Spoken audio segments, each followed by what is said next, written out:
भीम प्रकाश नाम का एक आदमी अपनी बीवी सरला और उसके 3 साल का बेटा डुग्गू और बूढ़ी माँ के साथ एक गांव में रहता बाड़ी करके किया करते थे। गांव का नाम भीम प्रकाश की इस गांव में एक छोटी सी जमीन थी जिस पर वह सब्जियों की खेती किया करता था, लगाई थी और फिर उन सब्जियों को बाजार में बेच दिया करता था। इस बार आलू की फसल की पैदावार काफी अच्छी हुई है। इस बार तो काफी बस हमें जल्दी से फसल की कटाई का काम भी कुछ दिन में शुरू कर देना चाहिए। इस बार जब पैसे आएंगे तो सबसे पहले हम अपनी छत की मरम्मत करवाएंगे। बारिश में बहुत परेशानी होती है, हमारे छत से पानी टपकता है और घर में सब सामान गीले हो जाते हैं। हाँ सरला, तुम ठीक कहती हो। इस बार सबसे पहले हम अपनी छत की मरम्मत करवाएंगे। और हाँ, हमारा डुग्गू काफी दिनों से मुझसे बैडमिंटन की मांग कर रहा था। इस बार उसके लिए बैडमिंटन जरूर इस बार तो तुम्हारी सब्जियों की फसल काफी अच्छी आई है। लगता है इस बार तुमने बहुत मेहनत की है। शहर में मेरा एक जानकार है जो तुम्हारी इस फसल के लिए काफी अच्छी कीमत देगा। अगर तुम हाँ कहो तो मैं तुम्हारी उससे बात करवा सकता हूँ। दे दीजिए। ठीक है, हाँ लखन, शाम को आता हूँ तुम्हारे घर। वह लोग हंसी खुशी से बातें कर ही रहे थे कि तभी अचानक तेज होकर वहाँ से निकल जाते हैं। वह सोचते हैं कि थोड़ी ही देर में बारिश चली जाएगी तो दोबारा अपने काम में लग जाएंगे। अगर ऐसा ही चलता रहा तो हमारी सारी फसल नष्ट हो जाएगी। हे भगवान, बस यह बारिश जल्द ही खत्म हो जाए। किसानों पर आफत बनकर टूटे। गांव के सभी लोगों ने अपनी फसलें खेत में ही छोड़ रखी थी। उन्हें बस सुबह होने का इंतजार था।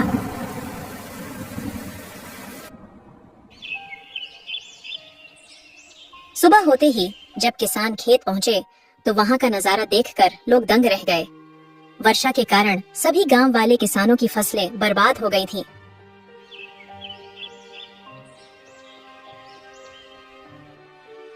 मेरी सारी फसल नष्ट हो गई। यह क्या हुआ? ये तो अनर्थ ही हो गया।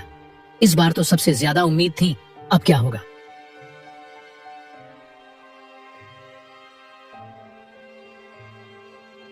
मेरी सारी फसल बर्बाद हो गई। अब हम क्या करेंगे? अब यहाँ कुछ नहीं बचा। ये देखो, इस गीली जमीन के अलावा गया है सारी फसल। तभी भीम की नजर उसके खेत की कुछ फसलों पर जाती है जो थोड़ी ऊंचाई पर होने के कारण बची हुई थी।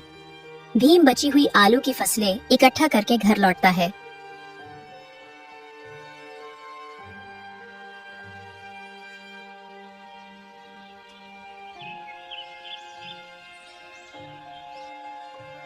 बची हुई फसल इकट्ठे करने के बाद बस एक टोकरी आलू ही निकल पाए। हमारी सारी फसल बर्बाद हो गई है। इतनी मेहनत से उगाई थी, पर इस बारिश ने सब खत्म कर दिया। बस कुछ ही आलू बचे हैं, उनसे तो एक हफ्ते का गुजारा भी मुश्किल है। अब हम क्या करेंगे? गांव के सभी किसानों का बहुत बुरा हाल है। इस बारिश ने किसानों को अंदर तक तोड़कर रख दिया है, जिसके पास कमाई का बस एक यही जरिया है। जी आप ज्यादा परेशान मत होइए, आप धैर्य रखिए। अगर आप ही धैर्य खो देंगे तो हमारा क्या होगा? हम कोई ना कोई हल निकाल ही लेंगे।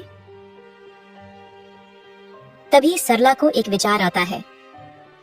हमारे पास जो आलू बचे हैं उनसे हम कुछ बना सकते हैं।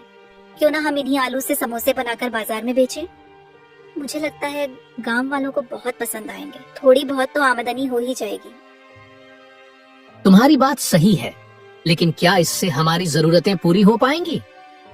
बिल्कुल, इस समय तो बारिश का मौसम भी है, शायद और लोग गर्मा गर्म समोसे खाना पसंद ठीक है, हम कल से ही समोसे बनाकर बेचने का काम शुरू करते हैं। तुम्हारे समोसे तो सच में बहुत स्वादिष्ट होते हैं। मुझे पूरा विश्वास है कि लोग इन्हें पसंद करेंगे। भीम ने अपनी पत्नी की बात मान ली। अगले दिन से ही दोनों बहुत मेहनत करते हैं और वह घर से ही समोसे बनाने का सारा सामान तैयार कर लेते हैं। भीम सामान को रेडी पर रखकर बाजार में पहुंच जाता है और समोसे बेचने लगता है। भीम के समोसे इतने खुशबूदार थे कि मात्र खुशबू से ही लोग उसके समोसे के पास खींचे चले आते हैं और समोसे खाने का लुत्फ उठाते हैं। तभी गांव का एक आदमी, क्या बात है भैया, तुम समोसे बेचने लगे? अब खेती बाड़ी छोड़ दी है क्या? नहीं भैया, इस साल की बारिश में मेरी पूरी फसल बर्बाद हो गई। अब मेरे पास बस एक यही साधन है। बस किसी तरह इन समोसे को बेचकर घर का कुछ खर्चा निकल जाए।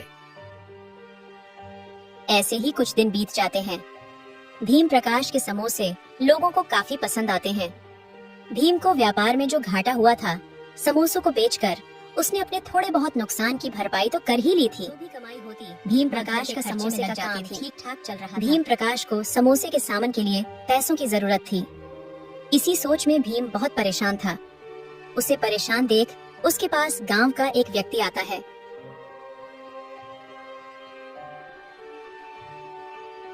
क्या बात है भीम प्रकाश, बहुत परेशान दिख रहे हो। क्या बताऊं चंदन भैया, बाढ़ की वजह से बहुत नुकसान हुआ। किसी तरह समोसे का काम शुरू किया तो अब समोसे के सामान के लिए पैसे नहीं अरे है। भैया मेरी सलाह मानो तो समझ जो नहीं सेठ आ रहा। हरीलाल है ना, उससे पैसे उधार ले लो और जब तुम्हारा काम अच्छा चल जाए तो वापस कर देना। भीम प्रकाश चंदन की बातचीत से सहमत हो गया और वह सेठ हरीलाल के पास पहुंच जाता है। फसल इस साल पूरी तरह से बर्बाद हो गई है। मेरे पास अब कोई रास्ता नहीं बचा है। क्या आप मुझे कुछ पैसे उधार दे सकते हैं?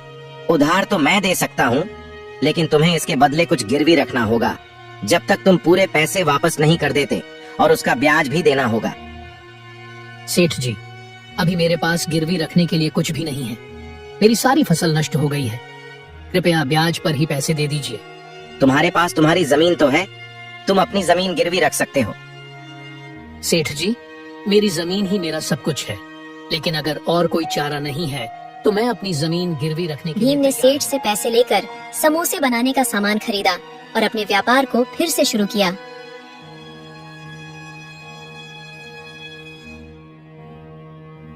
सरला, मैंने सेठ हरिलाल से पैसे उधार लिए हैं, लेकिन इसके लिए मुझे अपनी जमीन गिरवी रखनी पड़ी। क्या तुमने जमीन गिरवी रख दी? तुम्हें पता है ना सेठ कितना चालाक और लालची है। अगर हम 1 महीने में उसका ब्याज नहीं चुका पाए तो वो हमारी जमीन हड़प लेगा। मुझे पता है सरला, पर मेरे पास और कोई चारा नहीं था। हम बहुत मेहनत करेंगे और समय पर पैसे चुका देंगे, मैं वादा करता हूँ। धीरे धीरे उसका व्यापार चल पड़ा और उसकी समोसे की कमाई ठीक ठाक हो गई। 15 दिन के अंदर भीम ने इतने पैसे कमा लिए कि वह फिर से अपनी फसल बोने की स्थिति में आ गया। उसने खाद और बीज खरीदकर अपने खेतों में खेती शुरू की। भीम की मेहनत रंग लाई और कुछ महीनों में उसकी फसल बहुत। सेठ हरिलाल बहुत ही चालाक और धूर्त इंसान था। वह अक्सर ही लोगों को ब्याज पर पैसे देता और उन्हें हमेशा ठगने में लगा रहता था। सेठ हरिलाल की नजर हमेशा से ही भीम प्रकाश की जमीन पर थी। वह किसी भी तरह भीम की जमीन पर कब्जा करना चाहता था। उसने एक रात अपने आदमियों को भेजकर रामू के खेतों में गायें छोड़ दी ताकि वे उसकी फसल को बर्बाद कर सके। बर्बाद हो रही है। भीम जब रात में खेतों की देखभाल करने अपने खेतों से गायों को हटाना शुरू किया।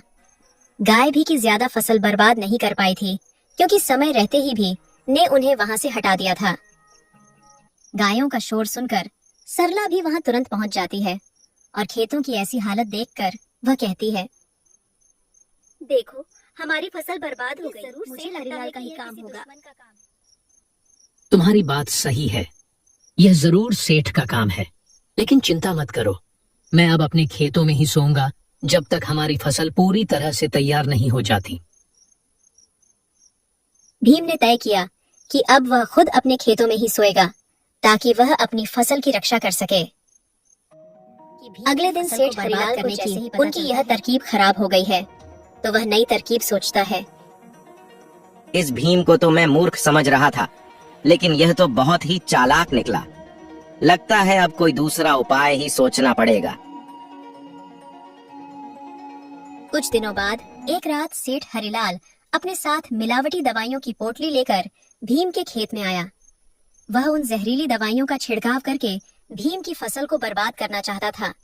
जैसे ही हरिलाल उन जहरीली दवाइयों का फसलों पर छिड़काव करने जाता में थी, उसको यह शंका थी कि जरूर हरिलाल दोबारा उनके फसलें बर्बाद करने आएगा, इसलिए वह पहले से ही हरिलाल पर नजर रखे हुए थी।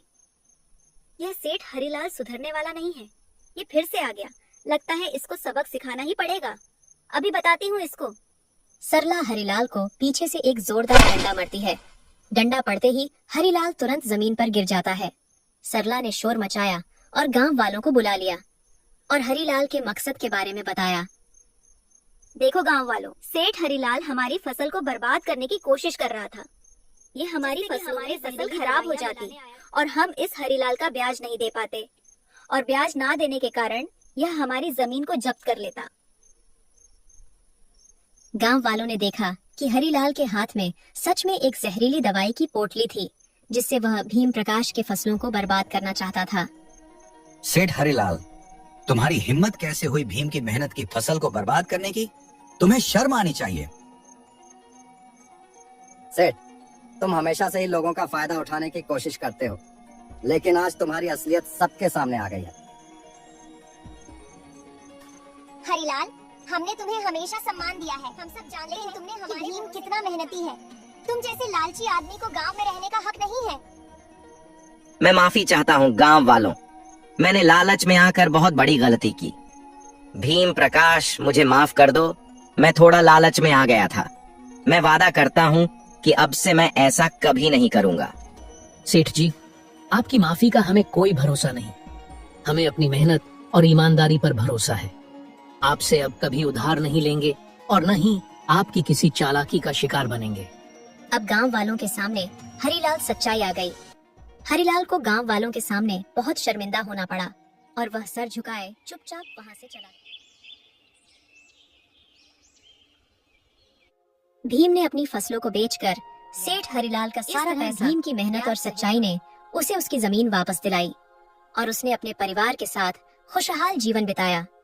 सेठ हरीलाल की लालच और चालाकी के बावजूद भीम ने अपनी मेहनत और ईमानदारी से जीत हासिल की